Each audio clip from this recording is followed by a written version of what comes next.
Let's start the homework questions on section 3.2 on functions. And for the first problem, we need to find the definition of a function. And that's going to be option B here. So basically, it's a set of ordered pairs. So when you see ordered pairs, that just means an x value and a y value on a grid. And in which the domain is the x value, it corresponds to exactly one value in the range, right? So the range is represented by your y value. So for every x, there's only one y value. That's the definition of a function. Okay, let's take a look at some of these problems down here, and let's just see if these are functions or not. So this is question number 3.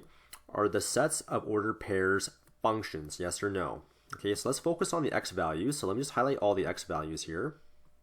So remember, the x value is the first number or expression in the ordered pair. So I have Snow, Howdy, and Jack. And since they're all different, that means we're going to have a y value associated with that. So this is definitely going to be a function, right? So basically for a function, we want only one x value. All right, let's move on to the next one here. And for letter B, I have Sue, Bob, and Joe. And once again, look at all the x values.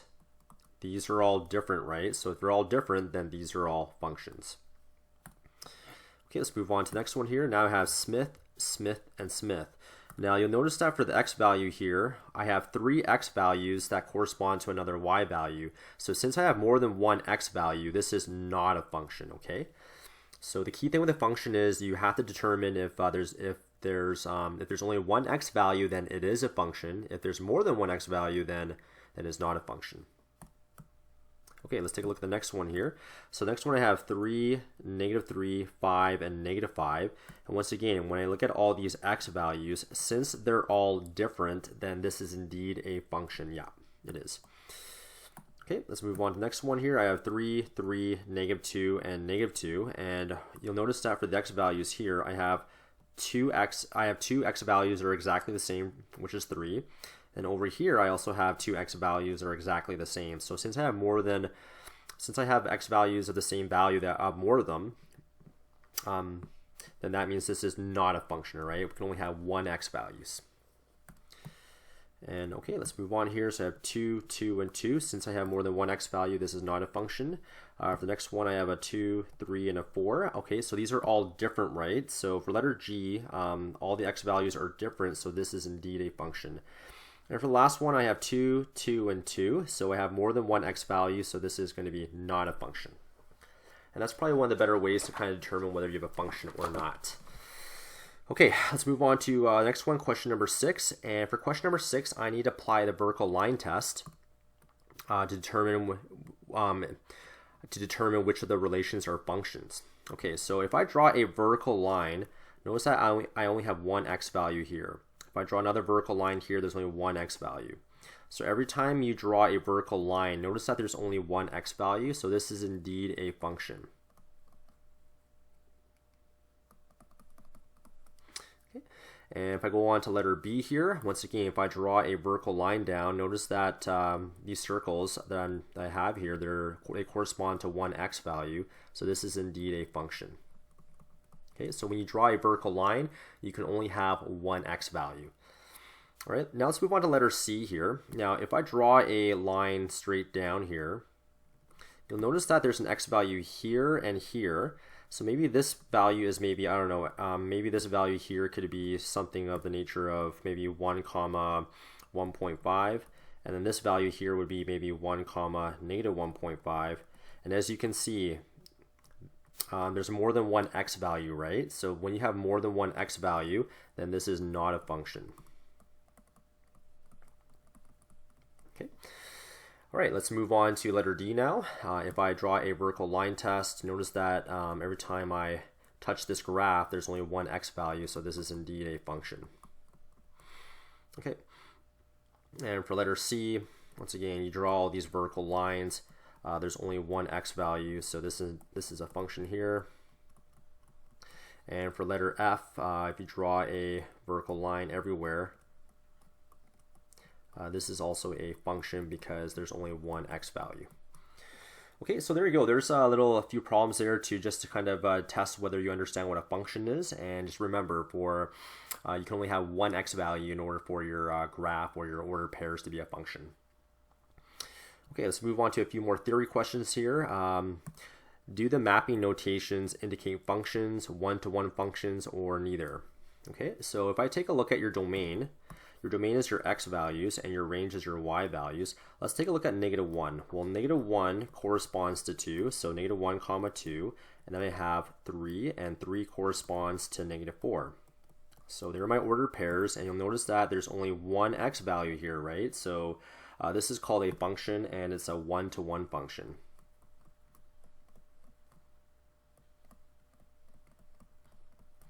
Okay, so it is a function, and it's a one-to-one function. Okay, let's move on to letter B now. So if I have 2 here, 2 corresponds to a positive 2, so that's 2 comma 2.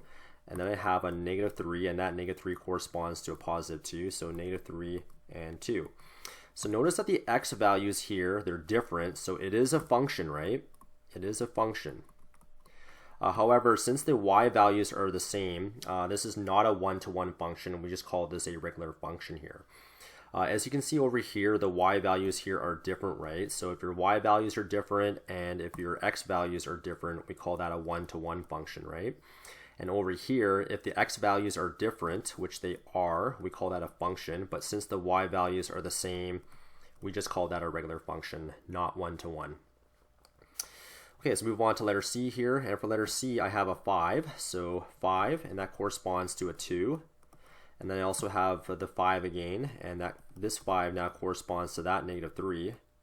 So notice that the x values are the same. You have more than one x value, so this is not a function, so you can say this is neither.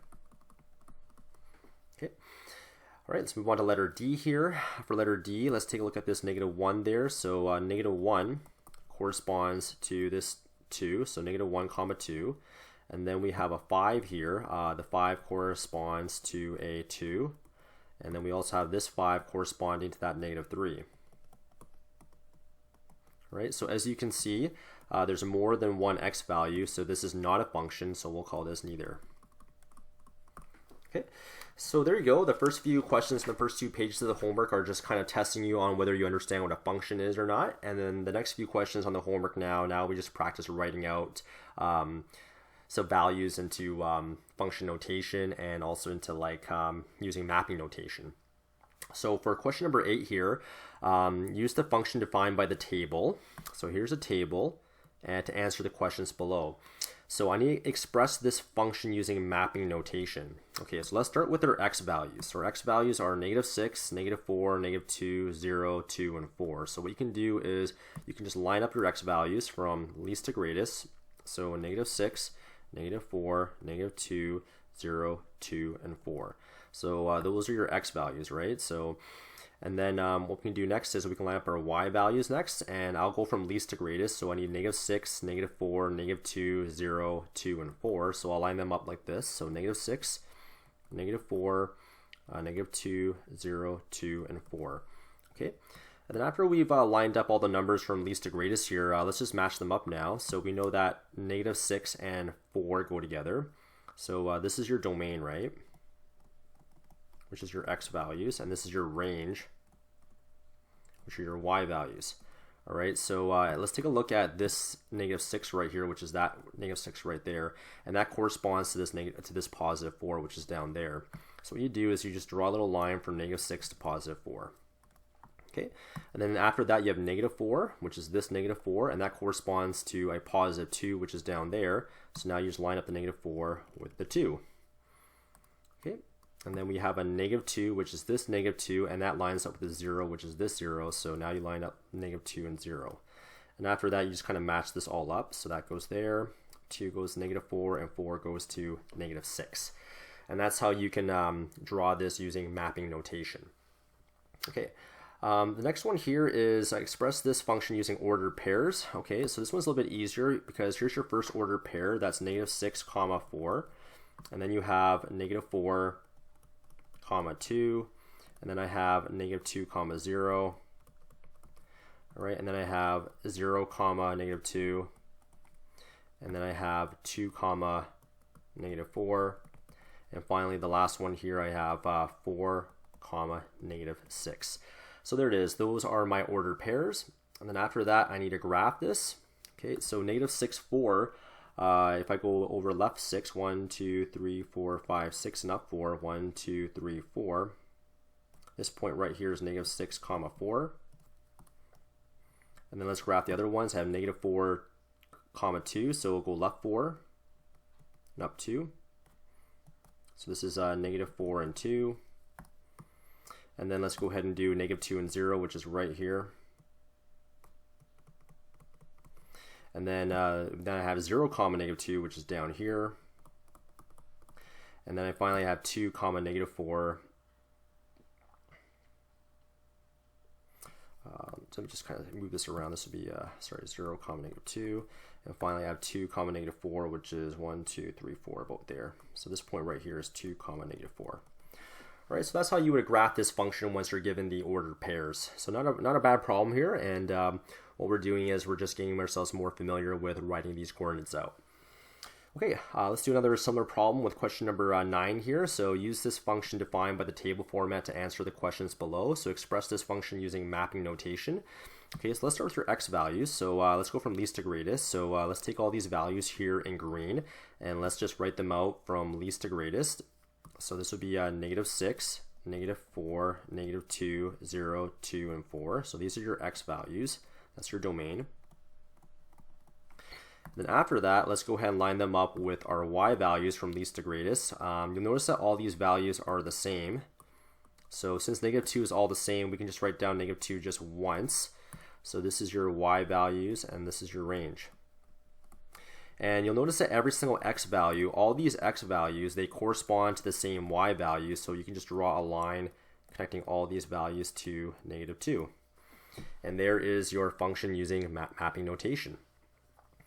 Okay, and then for letter B, all we have to do now is express this function using ordered pairs. Okay, so here it is, negative 6, comma negative 2. So negative 6, comma negative 2. And then I have negative 4, comma negative 2. And then I have negative 2, comma negative 2.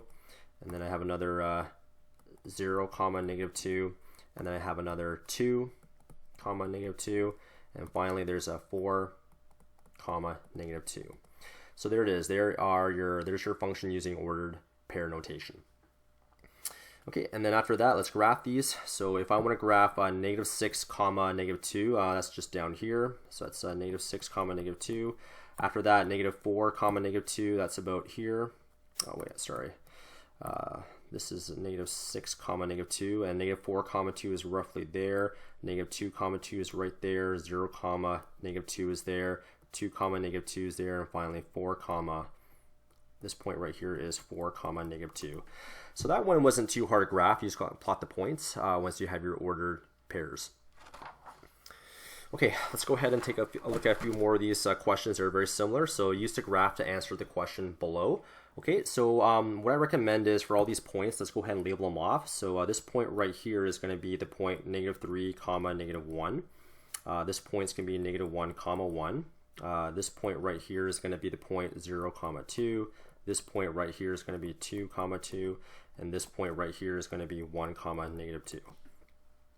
All right, so for part B, express this function using ordered pair notation. So all we're doing is we're just rewriting all of these ordered pairs for part B. So let's just repeat that again. Negative 3, comma negative 1, negative 1, comma 1, 0, comma 2, 2, comma 2, and finally 1, comma negative 2. So there it is. There is your function using ordered pairs. And then for part C, I need to express this function using a table format. Okay, so let's look at all your x's here. Well, actually, let's just put this whole thing in here. So negative 3, negative 1. And then I have negative 1, 1. And then I have 0, comma 2.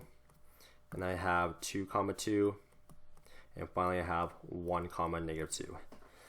And that's how you would do that particular question.